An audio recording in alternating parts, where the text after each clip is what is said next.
Afternoon, everybody. Thanks for joining. Very prompt indeed. The second of the SN Talk Shops video collection, I guess you could call it. We're just really looking to have very casual, matey kind of discussion about your businesses and how you've fared over the last few months with COVID and what have you. I think it'd be really interesting to our members to hear what you have to say. Very much your market. And so just to introduce you, I've got Rupert Wiggin, who's asked me to say that you're in, well, you'll tell me in a minute, but very complicated title. But he is founder of Rupert Wiggin Property Consultants. And we've got James Andrew, who is co-founder of SDR Capital Partners. And we've got Tom Hudson, who is founder of, or co-founder of Middleton Advisors.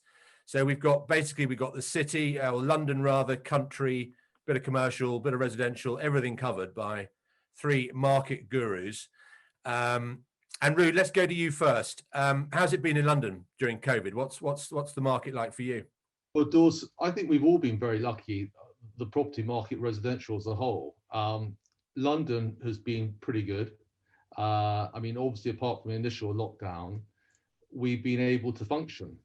And, looking at the figures across the board, the numbers are fairly good in terms of amount of transactions.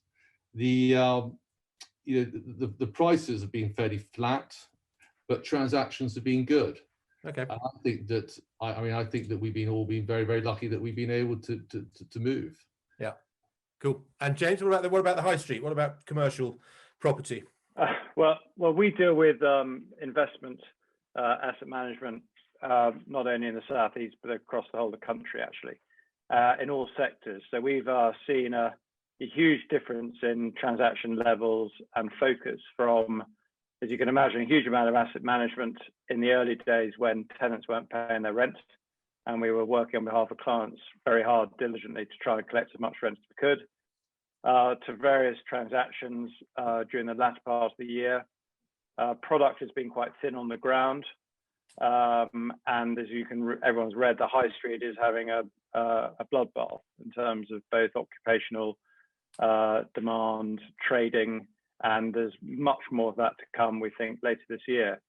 So there have been some winners and losers, which we can touch on perhaps a little bit later. But it's been busy. From a professional perspective, it's been difficult to transact because lawyers and other surveying and fund management practices haven't all been at work and been able to be reliant upon connectivity. So it's been a tough year. It's been a very tough year, but it's been busy and reasonably productive. And Tom, what about you? What about the country? Are the buyers out there still? Are people snapping up big houses? Yeah, there's no shortage of buyers, and that's been the case for many years now. Really, in fact, almost as long as I can remember, there's always been very many more buyers than there are houses in the country.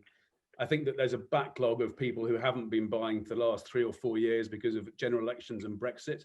Yeah, I think those are the guys actually interestingly who are now transacting. I think although the press is saying a lot of the people who are moving out of London are buying, I think the majority of them are still really looking. I don't think we've seen those people buy yet, and I'm sure that some will retreat back to London when it reopens and people realise what a great city it is. Yeah, but they're certainly looking. But yeah, transactions certainly are up. There's a huge demand, and I'd say supply is probably about as little as I've known it for some time. Interestingly, this lockdown probably more than the others. That's a slight sort of time of year factor. Yeah. But also, I think people are really quite spooked about letting people into their houses to have a look, although we can do that. Yeah. I think there's plenty of people who are holding on to the spring. So it's quiet from a transactional point of view at the moment. Yeah, I can understand that. And James, I guess some of the sectors are being absolutely killed. I mean, hospitality, leisure, that kind of stuff. Is that ever going to come back like it was? Very good question. I think it will take a long time. Oxford Street, 15-20% of the shops are closed or have been closed, and whether they'll actually reopen is a big question. I think that will suffer. But across the country, retail has been hammered along with hospitality. I think it's a bit of a forced dawn at the moment because a lot of them are receiving rates rebates and furlough. Yeah. So whilst they're not, their occupational costs are low, Some of them haven't been paying their rent either. Whilst their occupational costs are low, they have still got businesses and stock. So I think the retail is going to suffer for a long time yet.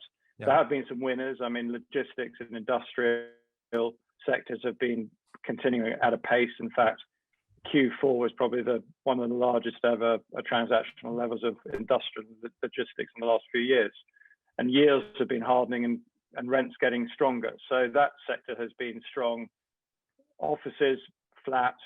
I think a lot of people, will go back to work when this is all over. I think probably business parks will do well because people don't want to have to commute 3 hours people realize that they don't have to commute 3 hours, and therefore they can probably perhaps work on a business park rather than having to come into central London, perhaps. Yeah.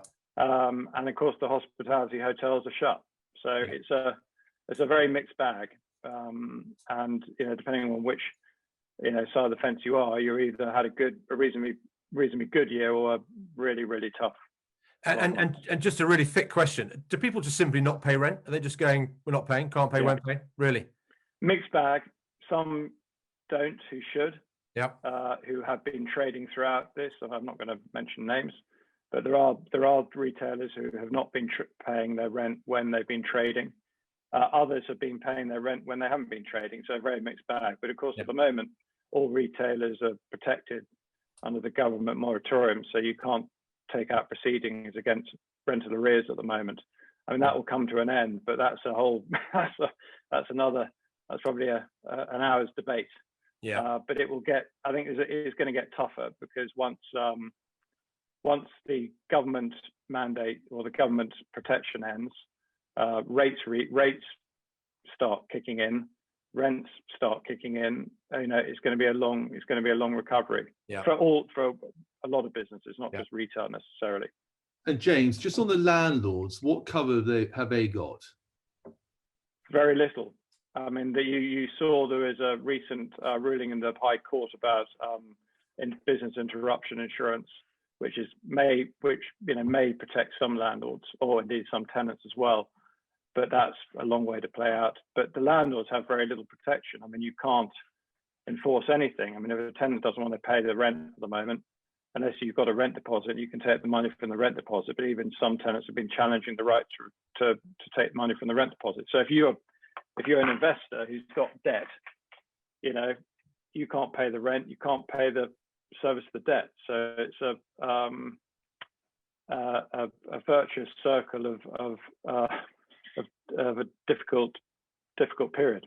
Yeah, disaster. And Sorry, so how's that? gloom. I was going to say that's really cheery. Thanks for that, James. How's that all affecting? There is a curious side. Let's talk about the country market, Dogs. I was going to say let's go somewhere nice and comfy. But Rupert, actually, interestingly, you said how's that affected prices and values kind of in your market? What the commercial side? No, the resi side, residential property stuff. Well, as I said, the residential market in terms of prices has been reasonably strong. I mean, the prices haven't gone down dramatically at all. If anything, they've been fairly flat because, as Tom was saying, in London, in prime London, the issue is supply. Yeah. And the supply levels have been low. And so luckily, there's been enough buyers out there to get what's been on the market. And I think what we're all wanting now is some new stock to come online. Yeah. And that's obviously been held up with this latest lockdown. And I think people quite understandably are very nervous. They've got the children at home, etc., homeschooling. They don't want people coming round.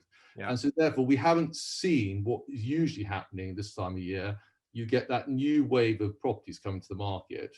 That won't come now till probably March, April, hopefully with the lockdown being lifted.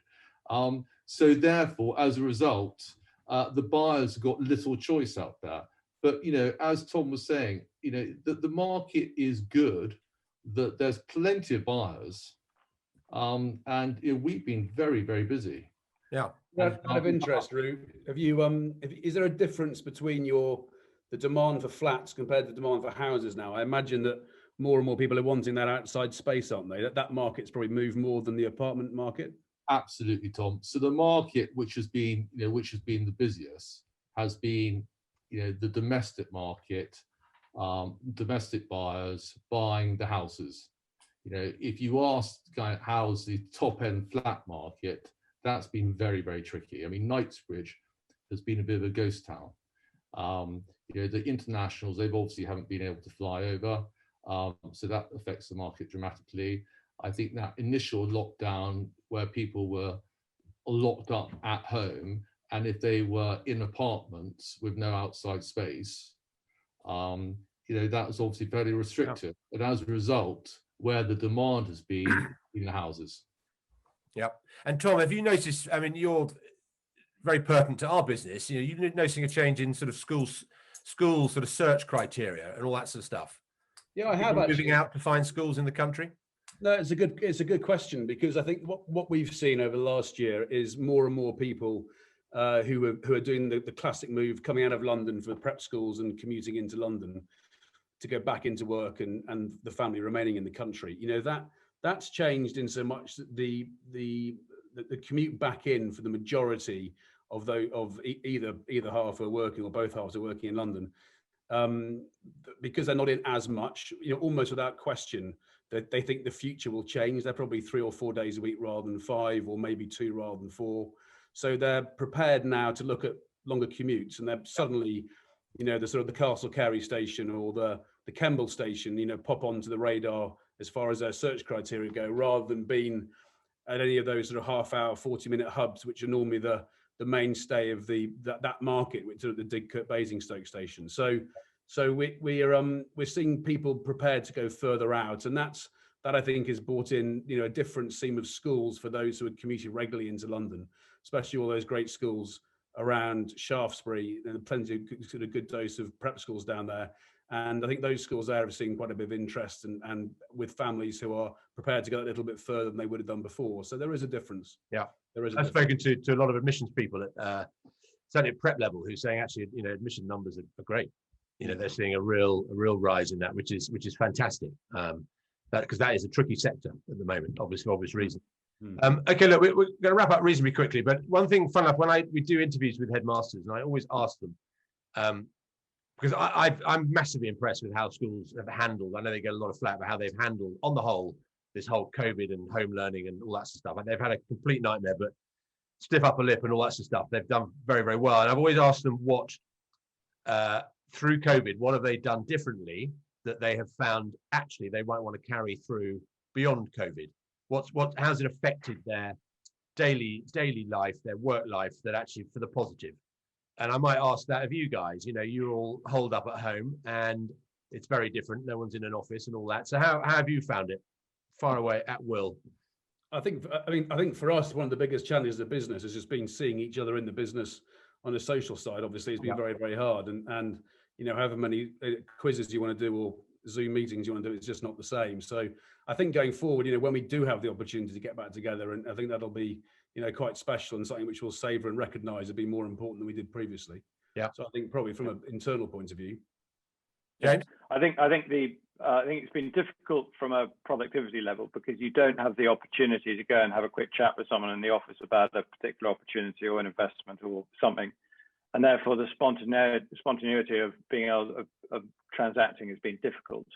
I think what has been quite helpful is the ease with which Zoom has meant that you can have lots of meetings without having to travel from one meeting to another. I mean, if you have lots of meetings in a day, you can spend half the day on public transport going from one meeting to another. So I think productivity levels and efficiency is certainly something to review probably going forwards. But I think we're at all of us, all three of us, are very much involved in our business as people.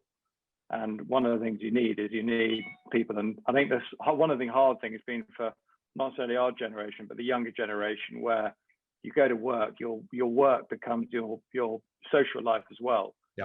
So all those graduates, aged between 22 and 30, whatever it may be, who haven't been able to enjoy the sort of social atmosphere of work, has been really difficult, where they're all cooped up in small flats. I mean, we're all lucky we've got enough space, but it's been very tough for people I know who I work with, consultants and what have you, who are, you know, teamed up in small flats with children, and trying to find the time to work has been a real struggle.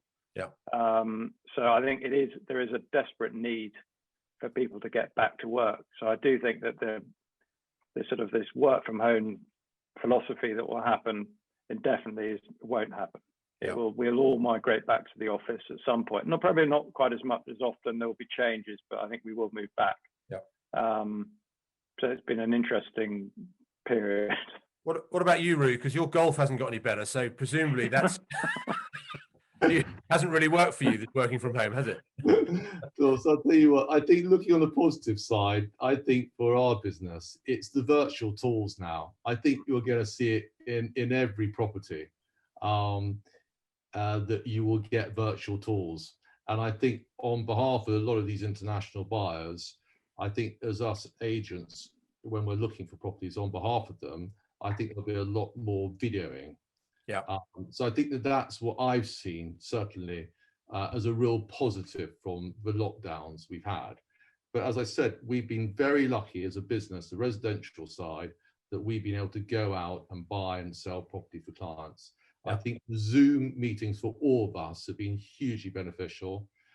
Obviously, we missed that face-to-face interaction, which James was saying is so important, not only to pick up business here, the ability to walk into agency offices and just talk to them on the spur.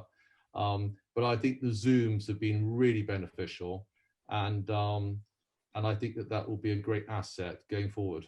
Brilliant. Yeah. All right, guys, look, I'm going to wrap up now. Sorry, Dawes, can I just one thing? Sorry. You know, I mean, the commercial market, there is the sectors we're all very familiar with, which is leisure and retail, that's having a tough time, but there is resilience in other sectors. So, you know, industrial, warehousing, logistics, convenience, food, shopping, and investment. There's a huge amount of money waiting to invest in commercial property. But clearly, the bits which we all see, which are the everyday areas, are suffering. And the high street does need or town centres need a reinvention in order to bring people back into them. You know, they're not going to be what they used to be. I mean, retail has been suffering for many years. This has only increased the erosion of retailing as we know it because of e-commerce. So there is going to be a shift. I mean, planning has helped in terms of there's been some planning changes. I mean, you can change retail to residential and other such things. But there is I think the biggest impact from all of this will be in the retail and hospitality sector. But having said that, there's a huge amount of resilience in one or two other areas. Yeah, interesting. Well, look, it's 4:30 on a Friday, and I know that in normal times you'd all be at lunch. So I think we should probably wrap up. And it's been really, really good to talk to you. I want to thank you for your time. And thanks very much. And keep safe and all that. Thanks, Dawes. Thank you all. All right, guys. You. Have a great weekend. Thanks. Bye-bye. Bye-bye.